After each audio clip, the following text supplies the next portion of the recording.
Hi, I'm Peter Jones, Chartered Surveyor, author and property investor.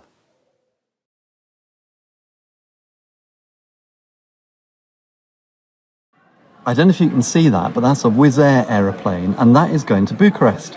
Now, I'm not going on it, but just seeing it reminded me that back in 2005, I did a crazy thing that sometimes people ask me, what was the biggest property mistake I ever made? Well, probably putting down a deposit to buy 2 flats in Bucharest in Romania. I didn't do my due diligence properly. I trusted the person who was selling the flats, and they probably hadn't done their due diligence.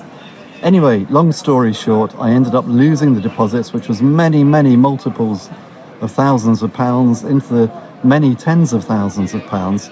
And it would never have worked out. I don't know why I ever thought it was a good idea. It wasn't a good idea. But there we are. The thing is, though, I'm still here to tell the tale today. I've learned a lot from it, and I suppose the key thing is, if you can learn from your mistakes and not let your mistakes get you down, then you're going to bounce back stronger. So there we are. Just what that aeroplane reminded me of. Well, I hope you found that informative and inspirational. Until next time, here's to successful property investing.